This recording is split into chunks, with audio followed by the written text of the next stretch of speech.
Hey, it's Antoinette Lattouf. This is the Weekend Briefing. My guest today is Randa Abdel-Fattah. She is the academic, lawyer and author at the centre of the Bendigo Writers Festival Stuff Up. We cover so much, what it's like to be a Palestinian academic during a genocide.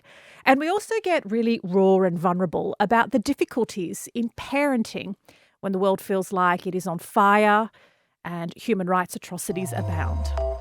Randa Abdel-Fattah, welcome to the Weekend Briefing. Thank you for having me. So a lot of people would know your work, or at the very least have seen you in the headlines, but I think very few people get to know you. I want to know what Randa was like as a child. I wore my mum put me in a PLO jumper at a 1980s birthday party in a Melbourne car park. I remember that. Okay. I've always been raised in a very Palestinian political family. Yeah, okay. I've always had a very strong sense of my identity. So PLO, for those who aren't aware, Palestinian Liberation Organisation. So a young Randa, I was thinking, I like to play with dolls. I loved dolls. I loved Kylie Minogue. I'm a child of the 80s. I grew up in Melbourne, in Naarm. My father's Palestinian, my mother's Egyptian. Attended a Catholic school. Okay. All these things informed sort of my identity, my confusion, but also my very strong sense that I was connected to communities. So you're Muslim, but you attended a Catholic school? Yeah, in primary school, my parents sent me to St. Clement's Catholic school. Okay, why did they do that? They wanted a school that had sort of similar religious values, and it was a school that was predominantly Italian migrants, and they just felt very much that it was a safe place for me to go to. I loved it. I flourished there, met so many friends, and then attended Australia's very first Islamic school for secondary. And that was really where I came into my identity. It was right around the time of the Gulf War. And that very much gave me a sense of understanding that I was other. Yeah. At that time, we still didn't have a sense of being settlers on stolen land.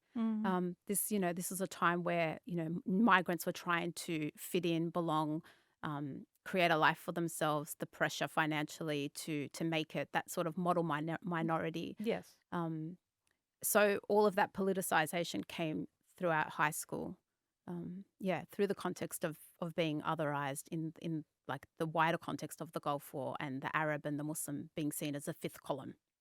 And for a moment, I just want to know a little bit more about your parents. So what was their story and their journey to Australia? So my father's older than the state of Israel. He was born in 1945 and he grew up in Nablus in a village called Borka. His family was irrevocably impacted by the creation of the state of Israel. They fell into extreme poverty, and like so many Palestinian families then, the older sons were sent to the Gulf-rich, states like Kuwait to work and, send money back and support the family there. My father went to high school in Kuwait, and then 1967 occupation happened. Shut out.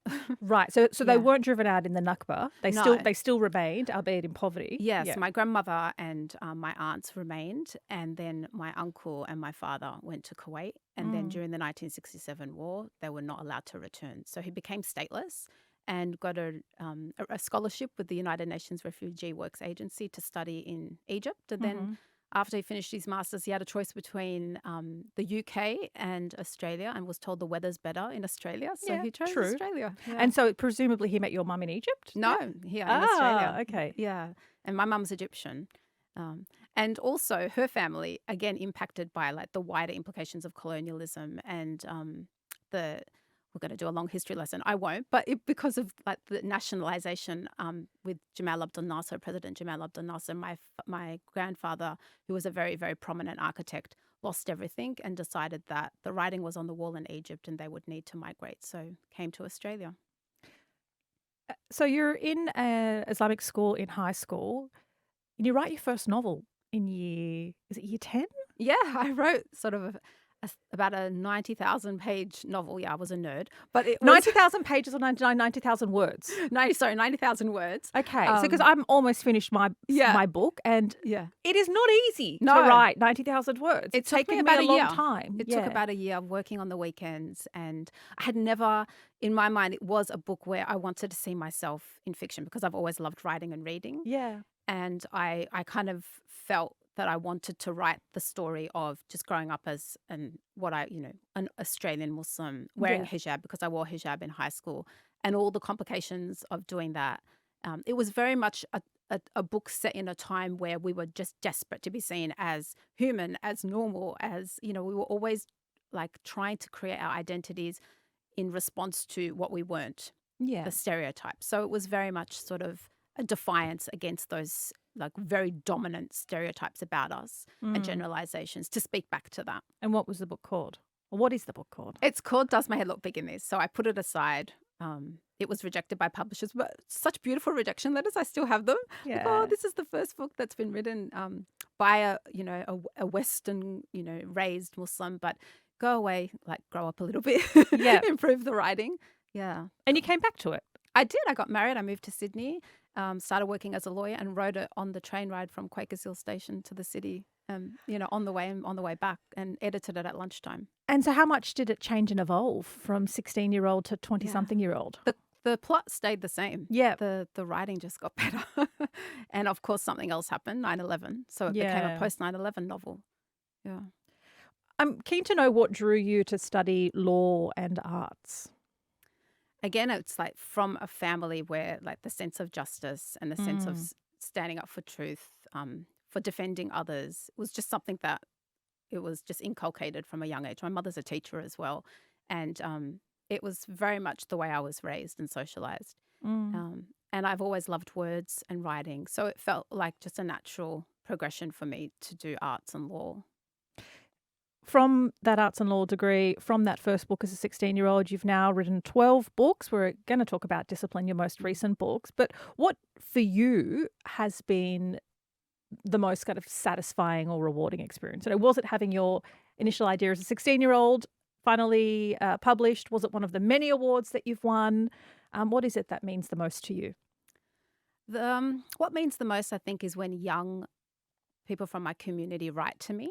And, I really don't mean this in a very sort of cliche way, but I have always felt that sense of wanting to write for my community, for their gaze primarily, rather than a wider audience. And for them to say to me that they feel validated or that they feel seen, there's nothing that compares with that.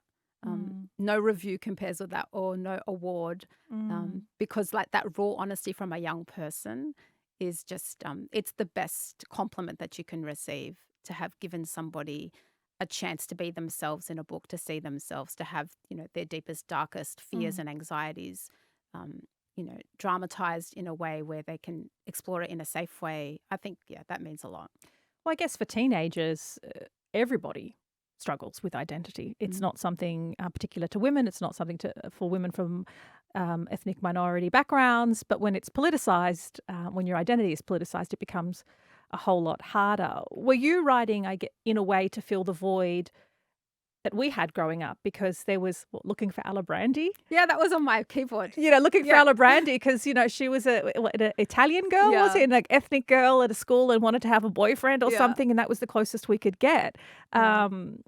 Did that inspire the beginnings of some of your writing, trying to fill that gap? It was, okay. It was on my keyboard, like literally, It blew me away. I think it was one of the very first novels that sort of delved into that without making the novel about identity. Yes. So it just happened that she was Italian. And with my first book and the books after that, I really wanted to show exactly that, the full complexity of being somebody who has these multiple intersecting, identities, and not to say, look, we're like you, but to actually honor those experiences. And again, just give a voice to those who don't see that in books, unless they are the enemy in a book, or the problem character, or just some cliche one-dimensional character. You're clearly somebody many young women look up to, but being one of the first can be really tricky because when you're at the front, it means the attacks only have one place to land. That's been heightened for you in the past couple of years, but it's not new. Talk me through what it has been like being an academic with a Muslim background who is vocal about politics, about identity, and about human rights. It's not something that I would have any other way. It's just I feel that this is who I am, and I could easily have a really fantastic academic career if I shut up. I could, climb the ranks, but I've seen what that does. It means that you get to the top and you won't sign a statement of solidarity for Palestine. You can get to the top of a discipline in which you've written countless books and articles about genocide, but you won't even say genocide. You won't even speak up against it. So I know what success and ambition gets you in academia or in law when I was a lawyer.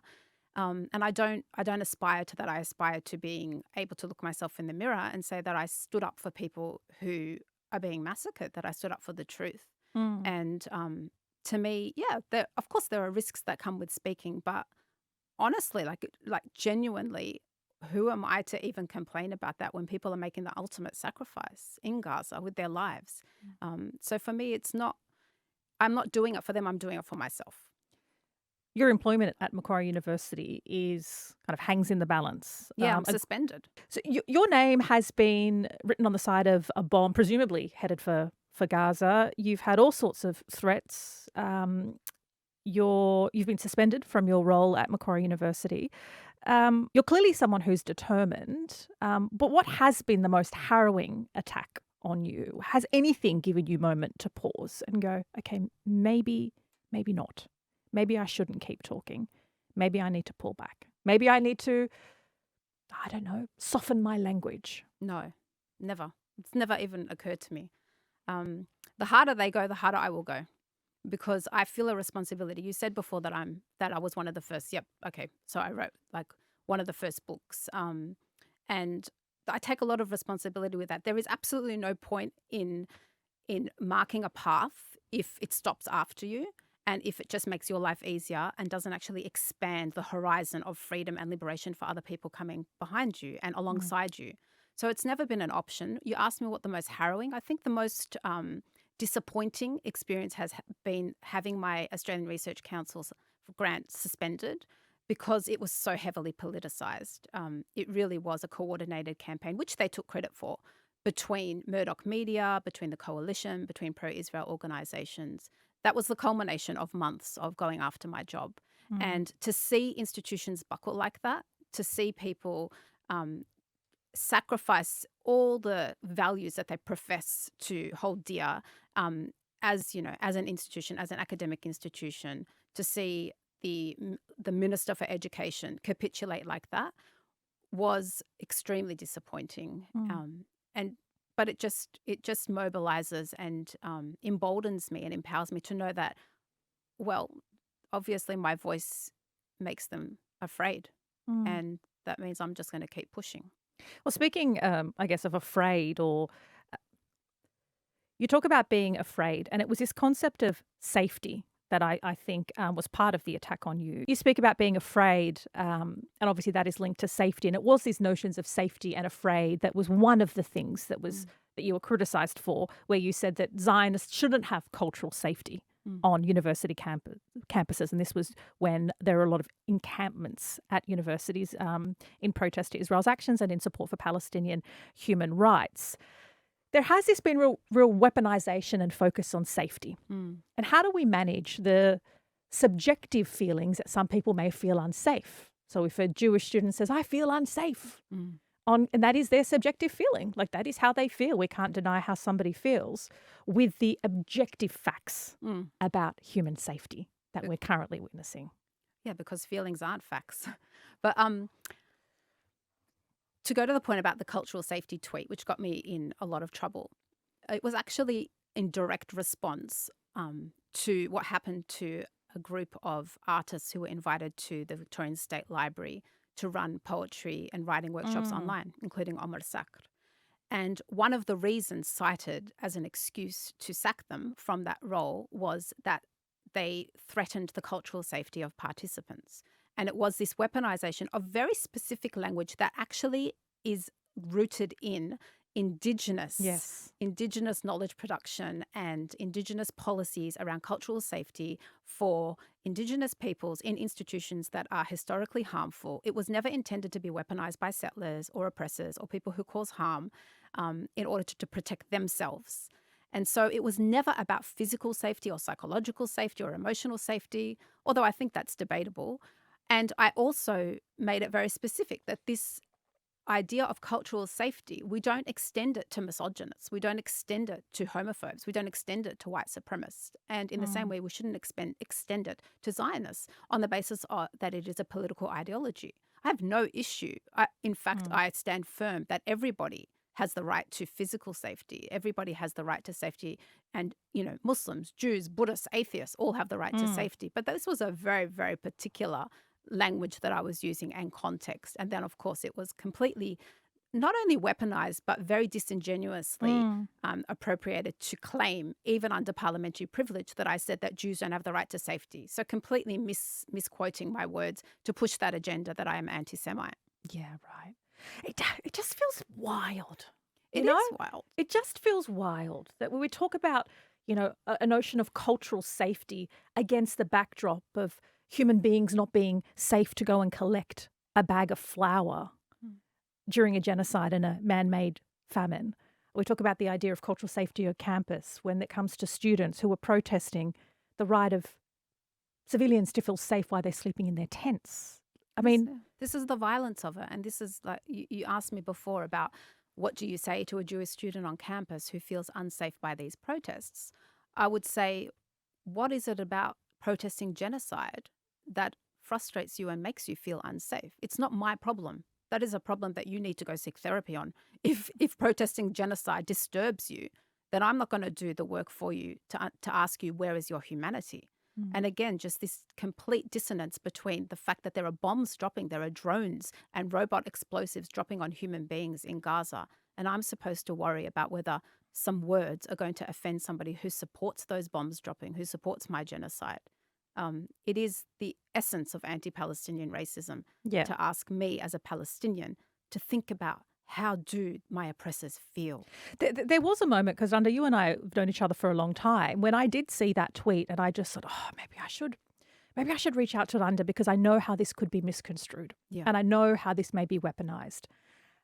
And do you want to know why I didn't? Like I stopped myself because I thought, I'm not here to tell a Palestinian woman how to feel and what arrangement of words to use when objecting a genocide.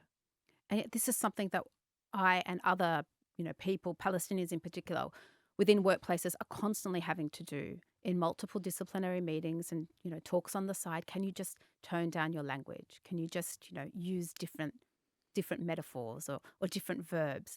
And I have to keep saying, we are not allowed to be angry. We are not allowed to be completely freaking out about what we are witnessing live streamed on our phones every day. And yes, sometimes we might use language that isn't palatable to you, but I hope that genocide isn't palatable to you. And very often when my tweets are misquoted, what they always conveniently erase is that I'm often quote tweeting an image or a video. Yes, of atrocity. Of horror, absolute horror. And it's always my rage and my anger and my righteous anger is always seen in a vacuum, which goes back to this idea that we are just angry Arab women because it's gendered as well. We are irrational. We are haters. It's never, ever contextualized within the context of their oppression and their genocide. So your new book, Discipline, is fiction, but it reads like nonfiction because it's about a young Muslim Arab journalist in a newsroom trying to navigate finding her place in a newsroom, but also against the backdrop of human rights atrocities against Palestinians and managing editors and all the expectations and community expectations. I mean, how much of that book feels like fiction when you were writing it? So I actually started writing it in around 2021, 2022. Which is crazy because reading that, I thought, did you just start writing this in the past 18 months? No, I still got all the notes. It was actually an ensemble book which had 5 characters. And I put it aside because I actually put it aside. I have an email to a publisher in September 2023 saying, do you think there's an appetite for a book like this? Have people forgotten the racialization of Western Sydney suburbs and young Arab Muslim youth and, the racism within the academia and the media because it looks at both characters and worlds. And so I put it aside, and then October 7 happened and I was like creatively paralyzed.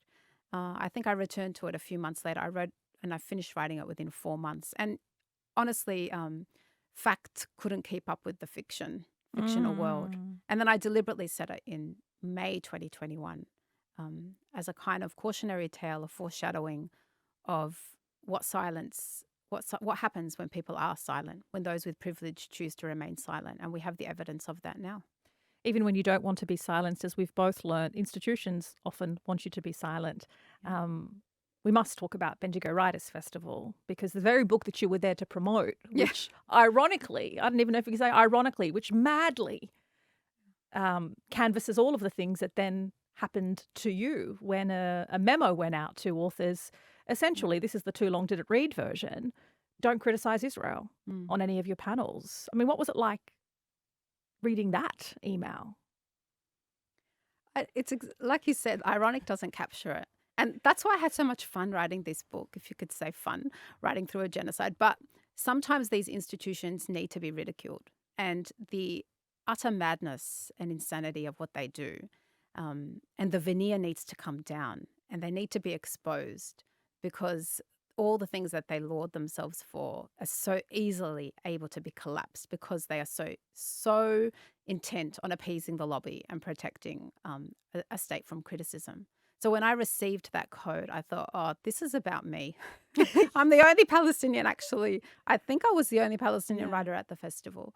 And it was a no-brainer. There was no way that I was going to commit, because it required you to commit to it. And I felt there's no way I can be disingenuous and do that. But what did you sit and talk about? What did they expect you to do on the panel? Like, what could you do? I honestly think my presence as a Palestinian is disturbing enough, because they know that I have been followed at every event, and anything I say then gets spun into an article in the Murdoch press. And most institutions, I don't think, are ideologically committed to Zionism. I think they are just cowards and feckless managerial class who won't stand up and say enough is enough. Who go into this kind of panic, crazy corporate brand mode, which actually decimates their brand. Absolutely. And they instead choose to engage with us and treat us as risk management, rather than as human beings. So it was an absolute farce to be told that my voice would be managed on a panel where I was speaking about managed voices and silenced voices. Can't make it up. You cannot. Did the quick and scale of this, did the pace and the scale of the solidarity surprise you? Because I dare say that wouldn't have happened a year or so ago.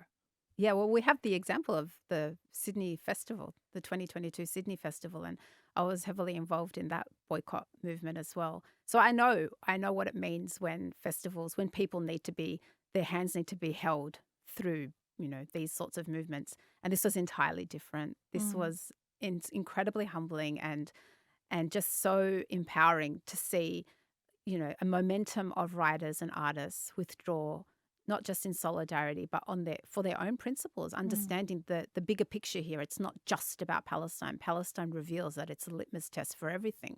I didn't ask anybody to withdraw. I did it myself, and yet so many did. So I think that this is a real turning point, a tipping point, and I hope institutions can take heed about what's happening, because most people are just not putting up with this culture of repression and silencing anymore. It does feel that Bendigo Writers Festival and a whole bunch of other institutions haven't learnt a great deal in the past couple of years.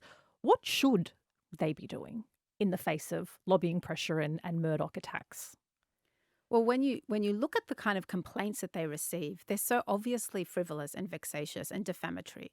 So at the basic level, some due diligence would be nice.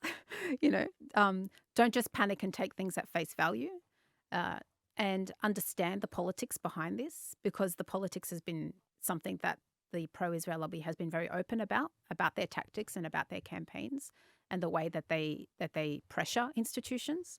So it would be about admitting to that. But I also understand that institutions are still agents of the kind of white supremacist culture that we have in Australia and that structural racism. So it's kind of like asking people to turn on themselves as well, because they would have to admit that there's a lot of work that needs to be done to dismantle those systems that protect this kind of pressure groups.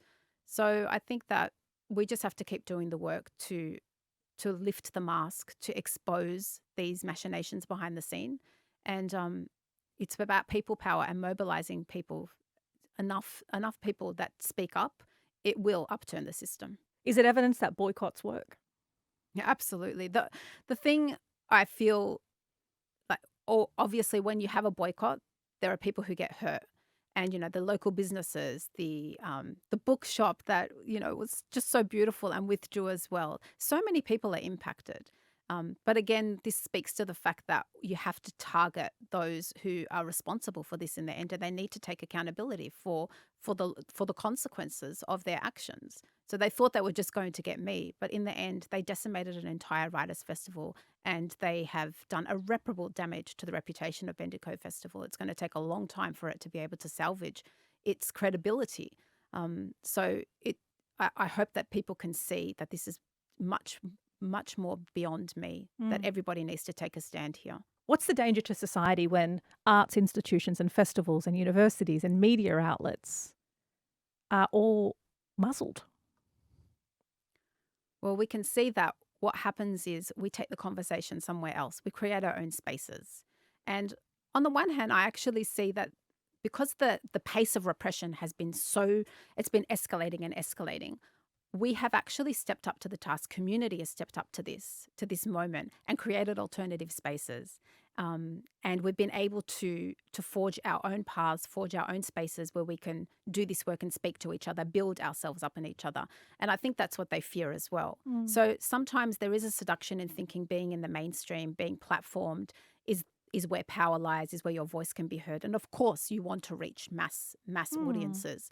But there is also a lot of power in being in the margins. You're doing the work on the ground with people in solidarity. You're building up your capability to stand up to that kind of power. So I don't think it's all entirely lost, but people need to be held accountable and institutions need to be accountable. You don't get to talk about diversity, equity, inclusion and acknowledgements of country when you're doing this kind of stuff. So you can either own up to who you really are or face the music. In addition to witnessing an unfolding genocide in Gaza and having enormous attacks on your professional career, on your reputation, on your physical safety, you're also a mother of four, which is something that, for reasons I probably understand and empathise with, you don't share a lot on social media, and perhaps many people in the public don't know. You still have to be a parent in all of this. What has it been like? You still have to be a parent in all of this madness. What has that been like for you? It's been the most challenging part of everything, of being a Palestinian, actually. Parenting in a genocide. Yes. Yeah. Because every day that you're fighting, you're taking away the mental and emotional energy to be present with your children.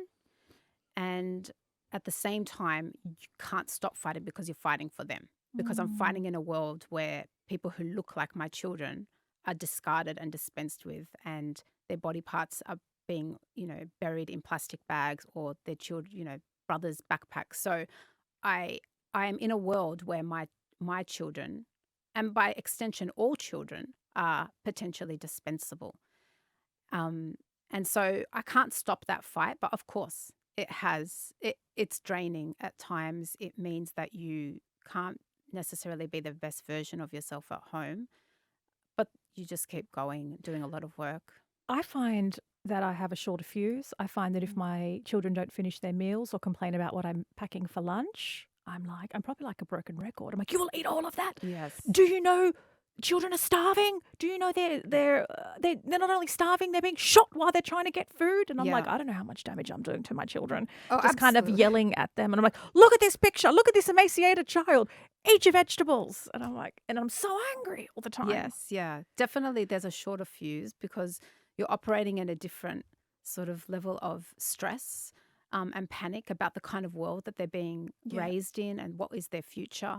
But they also remind me a lot about letting go of that and just being in the moment with them. But I can top that in terms of guilt. Oh, okay, go. My son is in year 12. So imagine going to him, and he always laughs about this, with like videos from students in Gaza who send me videos of them like studying for their year 12 and I'm like, see, they're studying in the rubble. You're playing Fortnite and they're studying in a genocide. He's like, Mum, seriously, stop it.